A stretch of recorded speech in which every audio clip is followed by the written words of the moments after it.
We are joined by Krystal Quihuis, the tournament sponsor invite here at the Casino del Sol Golf Classic.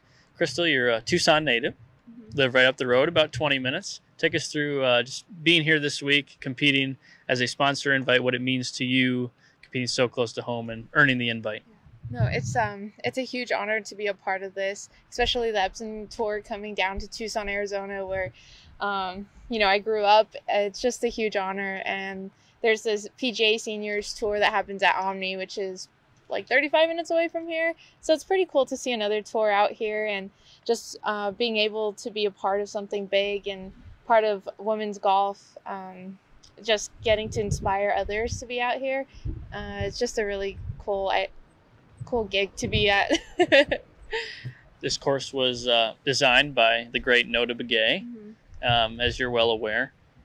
Native American descent, just like yourself. Take us through your heritage and what it's like to represent week in and week out, on tour with other fellow players like Gabby Lemieux, for instance, and what it means to be that kind of role model for the Native American next generation. Yeah, so here we have the Pascua Yaqui tribe, and just being part of it is a huge honor, just because we don't have a lot of role models out here. And Nota Begay being one of the major role models, he's been a huge inspiration to not just the tribe, but to everyone in general. And it's giving us inspiration that we can do something with our lives and do something better and positive. And it's just giving us hope and a purpose for our lives. And then, Krystal, you played on tour last year. You're not a member this year, but you're obviously out competing this week close to home. Why'd you want to come back out after maybe some challenges that you faced over the last year or so?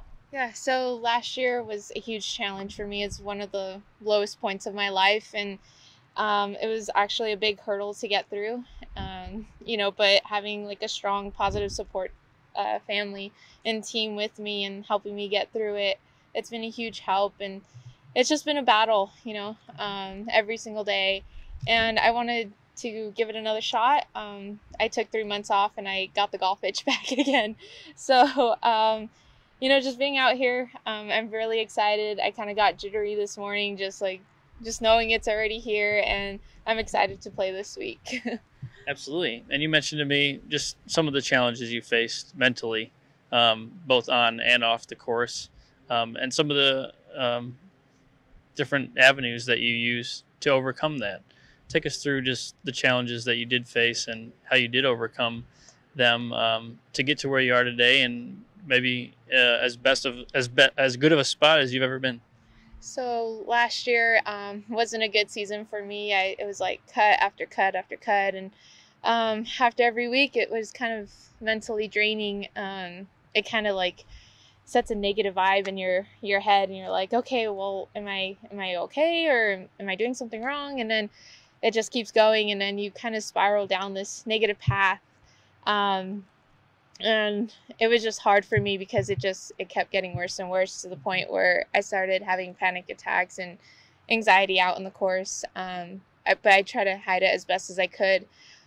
So during the middle of the season, I decided to stop after I think it was the Albany event, and I just took 3 months off of golf. I didn't talk about it. I didn't watch TV. Didn't even touch a club. And then, so I don't know. I couldn't even get out of bed, which was horrible because that's not like me. I'm such a positive person, and like to be at my lowest point, it was just a different kind of vibe that I was sending out there, and I didn't like it, and I wanted to change it. And my family, my brother, my sister, mom, dad, my boyfriend, my swing coach, they've all been a huge part of my positive comeback. And, just having them help me get through it, because they all love me, and not doing something about it for me just wasn't fair, for not only for them, but not for me as well.